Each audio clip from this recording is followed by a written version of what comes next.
దేశంలో మతాల మధ్య చిచ్చు పెడుతున్న మతోన్మాది బీజేపీని ఓడించాలని ఏఐటీయూసీ బలపరుస్తున్న ఇండియా కూటమి కాంగ్రెస్ పార్టీ అభ్యర్థి గడ్డం వంశీకృష్ణను మే 13న జరిగే పార్లమెంట్ ఎన్నికల్లో పెద్దపల్లి ఎంపీగా గెలిపించాలని చెన్నూరు శాసనసభ్యులు గడ్డం Vivek Venkataswamy Singareni Congress workers union AITUC అధ్యక్షులు వాసిరెడ్డి సీతారామయ్య పిలుపునిచ్చారు. ఆదివారం గోదావరికని భాస్కర్రావు భవన్లో జరిగిన Singareni Congress workers union AITUC RG one branch general body సమావేశంలో వారు ముఖ్య అతిథిగా పాల్గొని మాట్లాడారు. ఈ కార్యక్రమంలో ఏఐటీయూసీ నాయకులు, కార్యకర్తలు, సింగరేణి కార్మికులు, మహిళలు అధిక సంఖ్యలో పాల్గొన్నారు.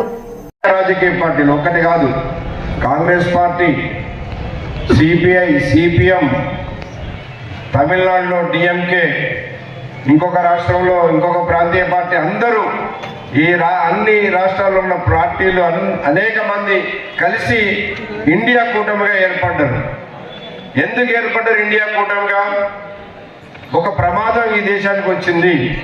ఏంటంటే బీజేపీ ప్రభుత్వం, నరేంద్ర మోడీ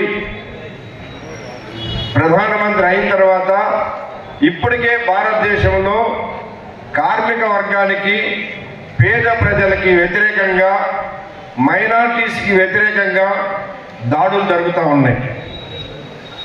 మన పెద్దపల్లి నియోజకవర్గం చూస్తే ఇటు సింగరేణి కార్మికులు అయితేనేమి, ఎన్టీపీసీ కార్మికులు అయితేనేమి, లేకపోతే మన సిమెంట్ కంపెనీకి సంబంధించిన కార్మికులు అయితేనేమి, ఎఫ్సిఐ కార్మికులు అయితేమి, ఇంకా అనేక పరిశ్రమలు ఉన్నాయి చుట్టుపక్కల.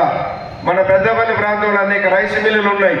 మొత్తం కార్మిక వర్గం దాదాపు 50% ఓటర్లు పైన ఇక్కడ కార్మిక మైన్స్ దగ్గర గేట్ మీటింగ్లు, నిన్న మనము ఇక్కడ 11Aలో గేట్ మీటింగ్ పెట్టాం.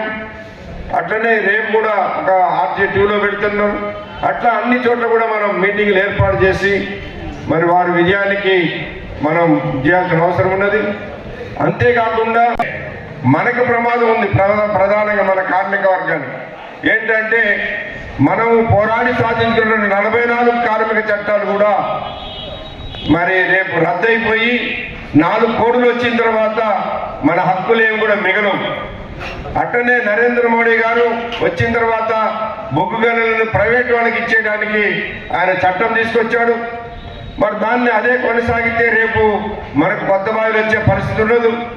కాబట్టి ఇవన్నీ కూడా ప్రమాదం ఉంది. కాబట్టి మనం ఇవాళ బీజేపీ లాంటి మతోన్మాద పార్టీ, కార్మిక వ్యతిరేక పార్టీని ఓడించాలి. అట్లనే ఇంకో పక్కన టీఆర్ఎస్ అసెంబ్లీ ఎన్నికలతోటే పోయింది. మన సింగరేణిలో కూడా చూసాం. ఒక్కసారి ఓడిపోగానే అసలు ఆ యూనియన్ పేరు చెప్పేవాడు కానీ అది చెప్పేవాడు కానీ వర్క్స్ పైన కోల్ ఇండియా మాఫీ చేసిందో, అబ్జర్వ్ చేస్తుందో, సింగరేణి సంస్థ కూడా ఇన్ని వేలాది కోట్ల రూపాయలు ప్రాఫిట్ చేసినప్పుడు ఇది ఎందుకు అబ్జర్వ్ చేయొద్దని చెప్పి నేను బట్టి విక్రమార్క గారికి ఇంకా సీఎం గారికి కూడా చెప్పడం జరిగింది.